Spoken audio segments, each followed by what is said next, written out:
Dame de beber, temas de espiritualidad por el padre José María Iraburu.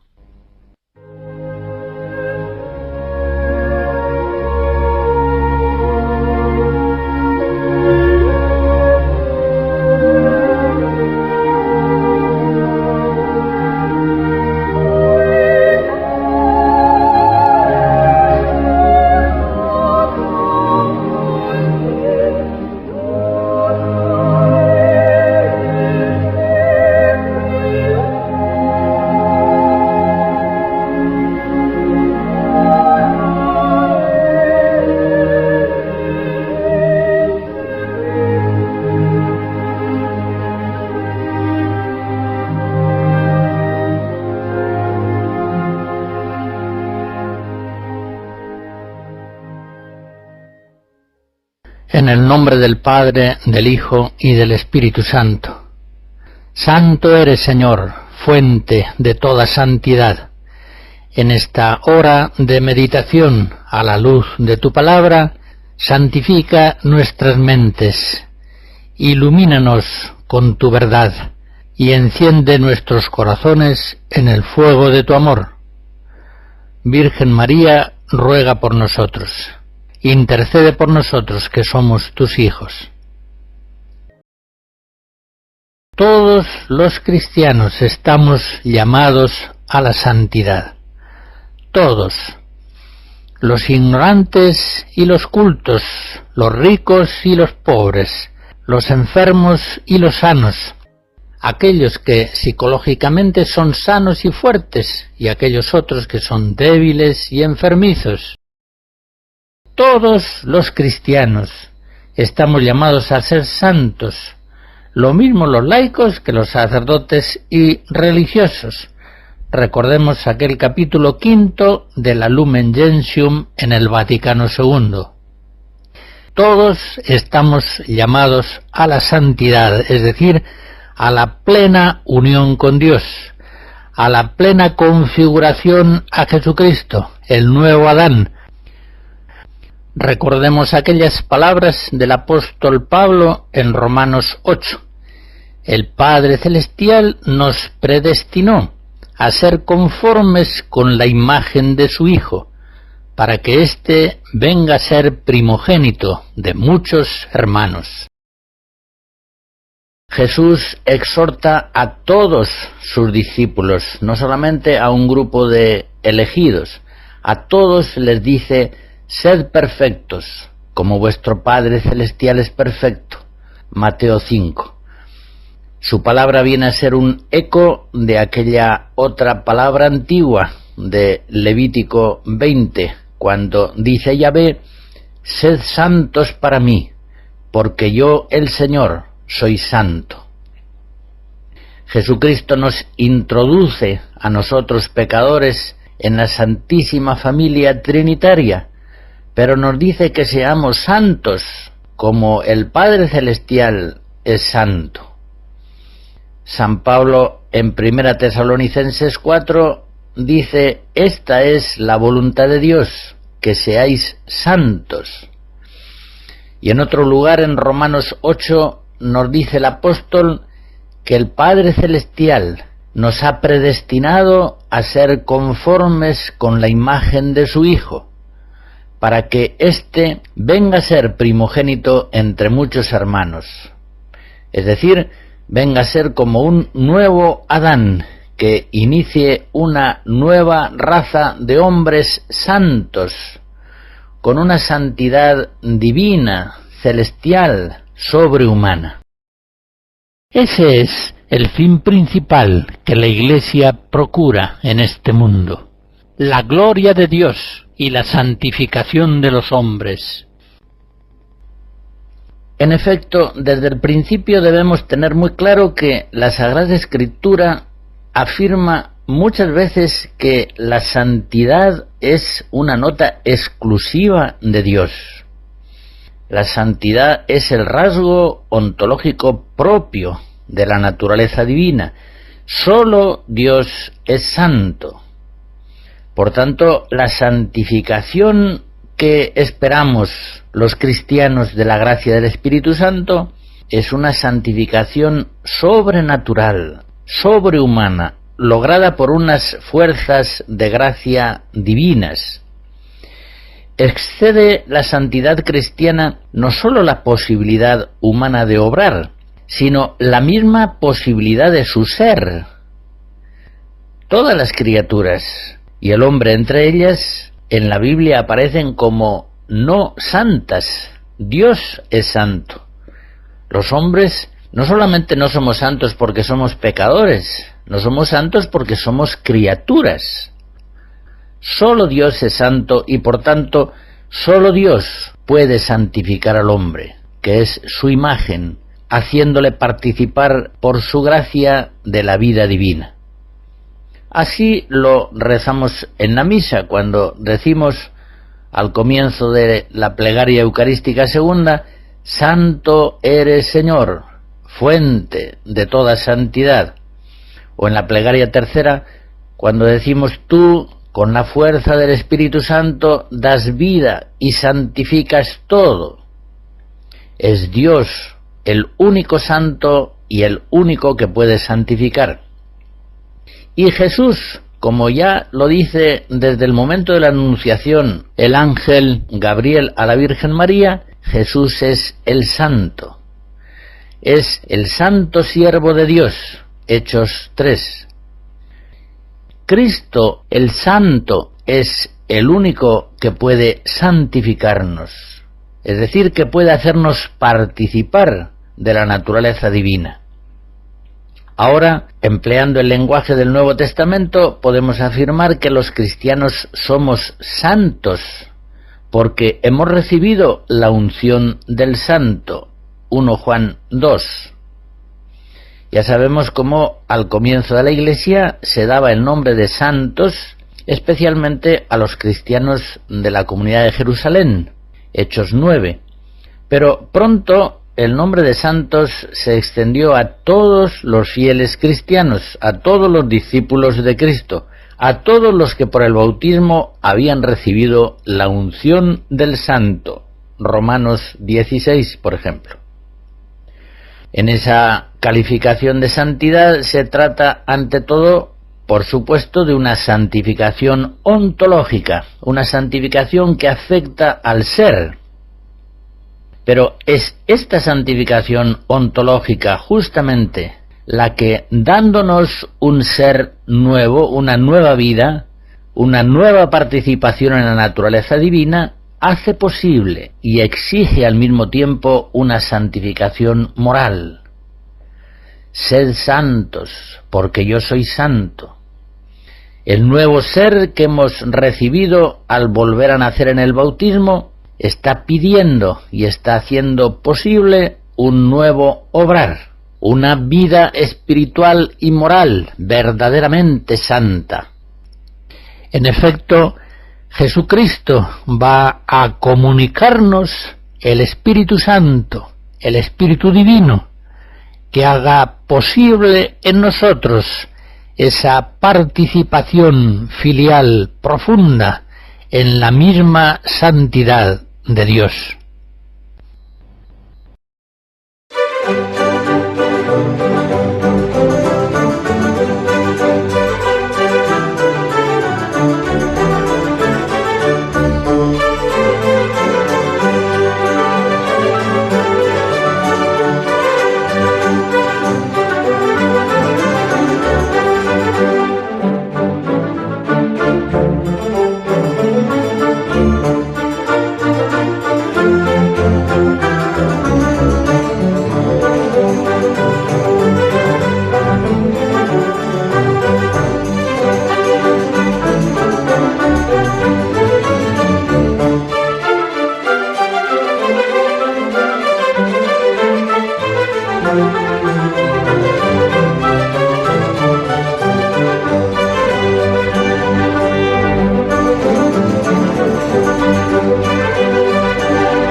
De lo que hasta aquí he dicho se deduce claramente que la santidad obrada por Cristo en los hombres no va a ser solamente un nuevo camino moral, si se quiere, el más alto que puede seguir el hombre en su vida humana.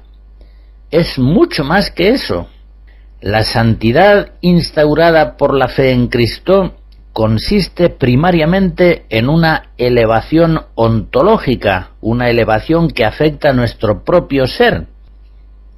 Por eso, tantas veces en el Nuevo Testamento se habla de la vida cristiana como de una vida nueva. Los cristianos somos realmente hombres nuevos, nuevas criaturas.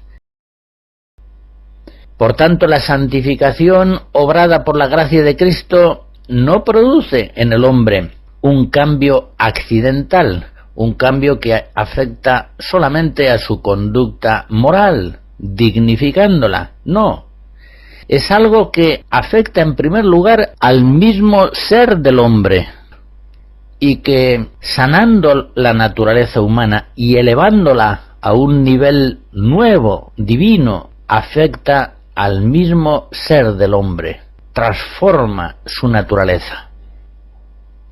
Por eso en el Nuevo Testamento se habla del hombre nuevo y del hombre viejo. El hombre viejo es el hombre terrenal, el nacido de Adán, el hombre que fracasó por el pecado. Y el hombre nuevo es el hombre celestial, en la plenitud de los tiempos ha sido formado por Jesucristo, por el segundo Adán, que le ha comunicado al Espíritu Divino. La naturaleza humana, tal como fue creada por Dios, tal como viene de Adán, tiene alma y tiene cuerpo. Tanto la razón como la fe conocen que hay en el hombre una dualidad entre alma y cuerpo, entre un principio espiritual, inmortal, y un principio corporal, corruptible. No incurrimos con esto en un dualismo antropológico de corte platónico, no es eso, sino que estamos hablando de esa unión sustancial de dos coprincipios, uno espiritual y otro material, que forman el ser del hombre. Toda la persona humana, en alma y cuerpo, ha de ser revestida por la gracia, santificada por obra del Espíritu Santo. La gracia de Cristo hace que los hombres carnales, animales, en Santiago 3, 1 Corintios 2, es decir, los hombres que no tienen espíritu, Judas 19, por la gracia de Cristo vienen a ser hombres espirituales, 1 Corintios 3. Por tanto, en Cristo los hombres viejos, Romanos 6, se hacen hombres nuevos, Colosenses 3. Los hombres terrenos vienen a ser hombres celestiales, 1 Corintios 15. Los hombres adámicos, pecadores desde Adán, Romanos 5, merecen ser ahora llamados cristianos, Hechos 11. Con toda razón, pues, en el lenguaje de la teología espiritual se dirá que el cristiano perfecto es hombre espiritual, ya que, como dice San Pablo, el que se une al Señor se hace un solo espíritu con Él, 1 Corintios 6. ¿Recuerdan aquel texto de 2 Corintios 8, donde nos dice el apóstol que nuestro Señor Jesucristo, siendo rico, se hizo pobre por amor nuestro, para enriquecernos en su pobreza? Pues bien, parafraseando esa frase, podríamos traducirla diciendo: nuestro Señor Jesucristo, siendo Dios, se hizo hombre por amor nuestro, para que nosotros fuésemos deificados por su encarnación. Por eso, en la lucha ascética de la vida espiritual, el conflicto más importante no es la sumisión del cuerpo al alma, no está ahí el centro del problema, sino más bien en la docilidad del hombre carnal al hombre espiritual, es decir, al Espíritu Santo. El hombre carnal se niega a ser hombre espiritual, se resiste a ser conducido por el Espíritu Santo. El hombre humano, valga la redundancia, se resiste a ser hombre divino. ¿Con qué fuerza dice San Pablo en Romanos 8 que nosotros no andamos ya según la carne, sino según el Espíritu? ¿Con qué convicción tan persuasiva nos dice que los que viven según la carne no pueden agradar a Dios? Pero vosotros no vivís ya según la carne, sino según el Espíritu, si es que de verdad el Espíritu de Dios habita en vosotros. Hermanos, no somos deudores a la carne, de vivir según la carne, porque si vivís según la carne, moriréis.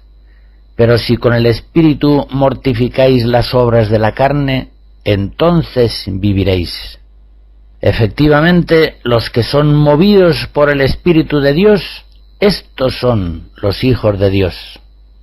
Las últimas frases son de San Pablo en Romanos 8. Esta terminología de carne y espíritu, hombre carnal, hombre espiritual, usada por Jesús y por los apóstoles, se ha conservado viva en el lenguaje de los maestros espirituales hasta nuestros días. La santidad cristiana, pues, como iremos viendo, consiste fundamentalmente en participar del misterio pascual de Cristo Redentor, mortificando con la fuerza de Cristo crucificado al hombre carnal, al hombre viejo, y vivificando por la fuerza del resucitado glorioso el hombre nuevo, el hombre espiritual.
Yo creo que lo hasta aquí expuesto puede verse iluminado por la analogía que hay en las edades del hombre.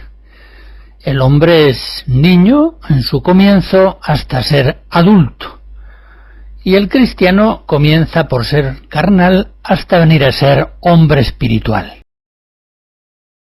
Veamos pues ese mismo proceso en el orden sobrenatural del crecimiento en la gracia. San Pablo en 1 Corintios 3 les dice a los corintios que todavía son como niños en Cristo, que son carnales, que viven a lo humano. Efectivamente, el cristiano carnal tiene una espontaneidad que no procede del Espíritu Santo, sino del alma humana. En estos comienzos de la vida cristiana, el alma del cristiano carnal le funciona más como humana que como propiamente cristiana.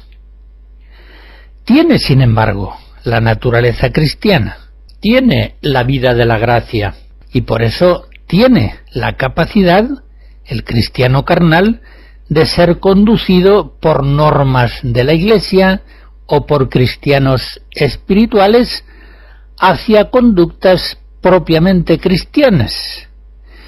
Puede, por ejemplo, ir a misa los domingos, cosa que a un no cristiano, no creyente, le sería psicológicamente imposible.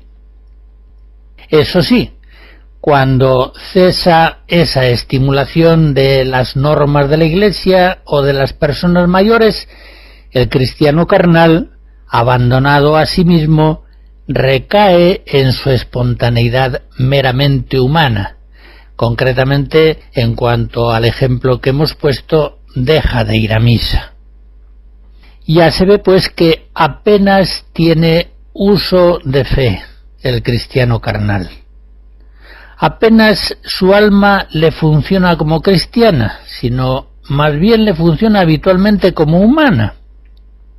Y con el agravante de que también el alma humana le funciona deficientemente. Recordemos aquella frase de Jesús, Lucas 16, los hijos de este mundo son más astutos con su gente que los hijos de la luz.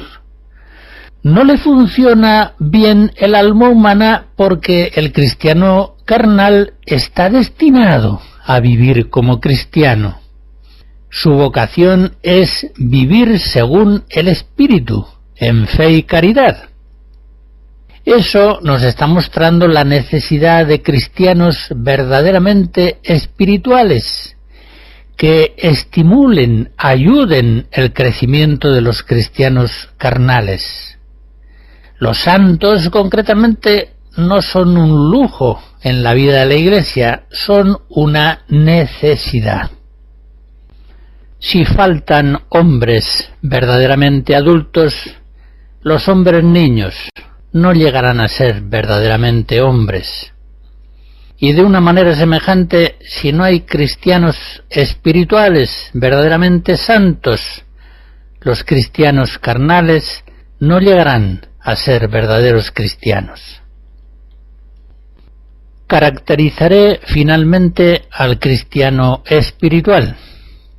El cristiano adulto en Cristo vive habitualmente movido por el Espíritu Santo. Es un hombre que tiene uso de fe y es la caridad la que impulsa habitualmente sus actos. Vive por la fe, operante por la caridad. Gálatas 5.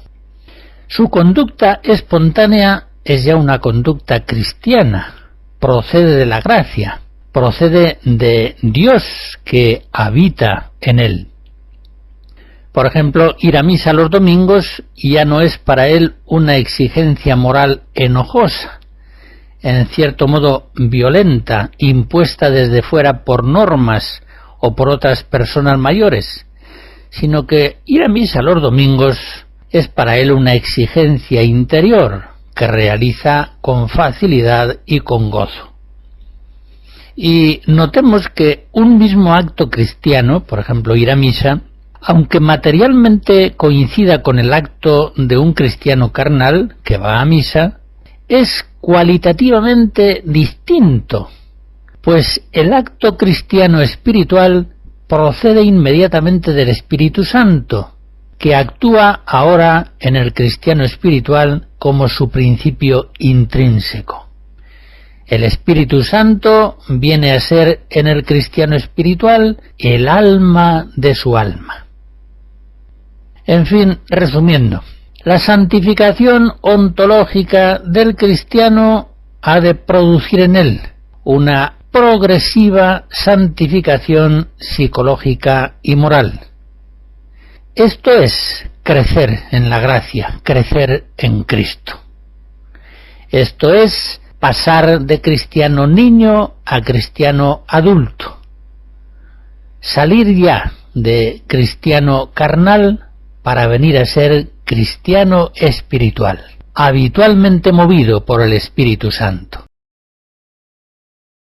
Todos los cristianos hemos sido llamados por Cristo para ser perfectos como perfecto es nuestro Padre Celestial. Mateo 5. Todos estamos llamados a realizarnos progresivamente como hijos del Padre Celestial. La santidad, la perfección evangélica implica igualmente una perfecta docilidad al Espíritu Santo. Todos estamos llamados a la santidad significa también que estamos destinados a crecer en la caridad, amar a Dios con todo el corazón y junto a eso amar al prójimo como Cristo nos amó. Pero, en fin, la santidad es configuración perfecta a Jesucristo. Hay una frase de San Pablo preciosa en Romanos 8:29, el Padre nos ha destinado a configurarnos a la imagen de su Hijo, de tal modo que el unigénito venga a ser primogénito de muchos hermanos. Pues bien, esa configuración a Jesucristo, a la cual nos destina el Padre y que ha de ser realizada por obra del Espíritu Santo, ha de afectar al hombre entero, en todos los niveles de su ser. Así como el alma humana anima al hombre entero, a todo lo que hay en el hombre, en cuerpo y alma, así el Espíritu Santo, por su gracia, anima a todo el cristiano, su mente, su voluntad, sus sentimientos, su inconsciente, su cuerpo, todo lo que hay en él. El entendimiento, en primer lugar, ha de configurarse a Cristo por la fe, que nos hace ver las cosas por los ojos de Cristo, como Dios las ve, como las cosas son. Nosotros, dice San Pablo en 1 Corintios 2, tenemos el pensamiento de Cristo. Muchas cosas que para el hombre animal, para el hombre carnal, son necedad y no puede entenderlas, para el cristiano son fuerza y sabiduría de Dios. 1 Corintios 1. Del mismo modo, nuestra voluntad ha de configurarse a la voluntad de Cristo por la caridad, y de este modo ha de unirse totalmente a la voluntad de Dios providente. Y eso es posible, porque, como dice San Pablo en Romanos 5, el amor de Dios se ha difundido en nuestros corazones por la fuerza del Espíritu Santo que nos ha sido dado. Los sentimientos, igualmente, los sentimientos también han de configurarse a Jesucristo. San Pablo nos dice en Filipenses 2, tened los mismos sentimientos que tuvo Cristo Jesús. Es normal, pues, y con esto quiero decir que es conforme a la norma, es normal que el cristiano espiritual participe habitualmente de los sentimientos del corazón de Cristo. Y esa configuración a Jesucristo ha de llegar incluso a los sótanos de la personalidad humana, al inconsciente, al subconsciente. También ha de ser impregnado por el Espíritu de Jesús. Esto lo sabemos por principio teológico, pero viene también confirmado por la experiencia de los santos. Les recordaré un caso muy significativo. Estando enfermo el jesuita Simón Rodríguez, San Francisco Javier quedó encargado de cuidarlo por la noche, y por esa razón dormía en la misma habitación. Pues bien, una noche vio el padre Rodríguez que Francisco despertaba con un movimiento brusco, sorprendente. Y unos años más tarde, cuando el padre Simón Rodríguez en Lisboa despedía a Francisco que partía para las misiones, le preguntó qué había sucedido aquella noche cuando se despertó tan bruscamente dando un grito, y Francisco le explicó que la razón de aquel despertar tan brusco era que en un sueño que le había sobrevenido, él estaba en un mesón y una mujer, una moza, se acercó porque quería tentarle.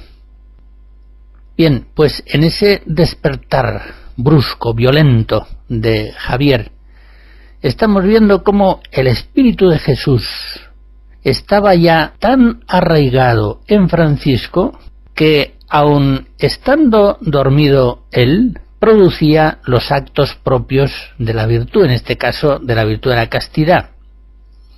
Hasta el subconsciente de Francisco de Javier había sido evangelizado. El Espíritu de Cristo estaba activo y despierto en Francisco, incluso cuando éste estaba dormido. Así como el instinto de conservación de la vida natural sigue alerta en un hombre que está dormido, que sueña, por ejemplo, que está huyendo de un asesino que le amenaza, así el instinto de conservación de la vida sobrenatural está operante en el cristiano espiritual, incluso cuando está dormido.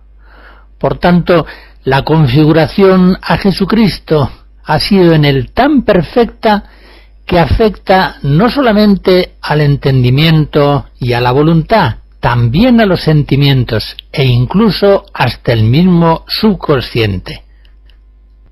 Conviene pues que seamos muy conscientes de que el Espíritu Santo quiere configurarnos totalmente a nuestro Señor Jesucristo, de tal modo que como nuevo Adán, el unigénito de Dios venga a ser primogénito de muchos hermanos. Convencidos pues de que el Padre nos ha destinado a esta maravillosa configuración total a Jesucristo, colaboraremos mejor con la gracia del Espíritu Santo. Colaboraremos mejor si sabemos ya desde el comienzo qué es lo que Él pretende hacer de nosotros. Sencillamente quiere hacer hombres totalmente nuevos en alma y cuerpo. Como miembros del cuerpo místico absolutamente dóciles a su cabeza, quiere hacer de nosotros el Espíritu Santo hombres nuevos, hombres espirituales, hombres celestiales, hombres divinizados. El Espíritu Santo de Dios quiere hacer de nosotros hombres plenamente santos. ¿Cuánto bien nos hace leer vidas de santos? En primer lugar, los evangelios, que nos cuentan la vida de Jesucristo, el santo autor de todos los santos. Pero tantas otras vidas de santos a lo largo de la historia de la Iglesia han dado ocasión a conversiones profundas. Tenemos el caso, por ejemplo, de San Ignacio de Loyola, cuando estaba convaleciente de sus heridas en el cerco de Pamplona, allá en su casa solar de Loyola, pide para entretener su aburrimiento algún libro de caballería. Pero en su casa solo tenían la vida de Cristo, de Dionisio el Cartujano, y el Flos Sanctorum, vidas de santos escritas por Jacobo de Vorágine. Pues bien, leyendo San Ignacio estas vidas de santos, concretamente las de San Francisco de Asís y Santo Domingo de Guzmán, se sentía profundamente conmovido, se sentía llamado por el Señor a dejar todas las vanidades del mundo y seguir plenamente a Jesucristo. Se preguntaba, en un tono todavía un poco voluntarista, ¿lo que estos santos hicieron por Cristo no lo tengo yo que hacer? Más adelante, conociendo más Ignacio la doctrina maravillosa de la gracia, se hubiera preguntado, ¿las maravillas de gracia que Dios hizo en Francisco y en Domingo, no querrá hacerlas también conmigo? Son muchos los santos, como digo, que se han convertido hacia una vida cristiana más perfecta, leyendo vidas de santos.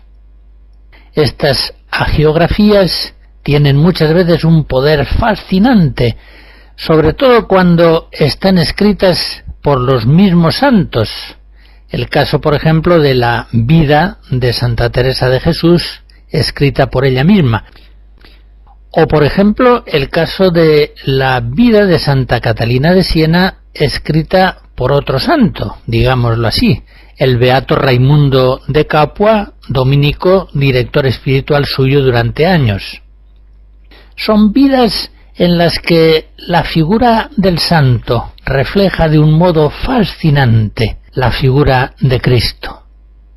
Cristo se manifiesta en sus santos, en toda su belleza, en toda su fuerza de atracción espiritual.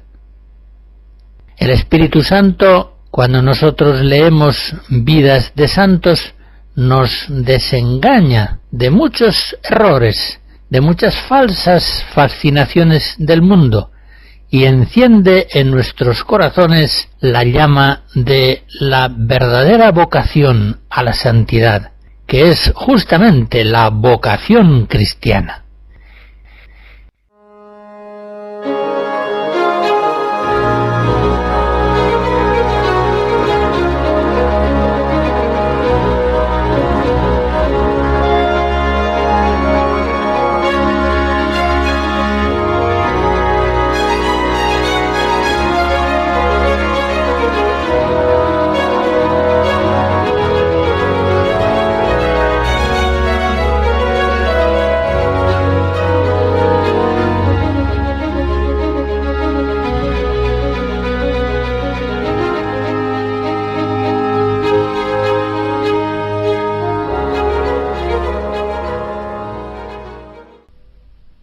La bendición de Dios Todopoderoso, Padre, Hijo y Espíritu Santo, descienda sobre ustedes y les guarde siempre.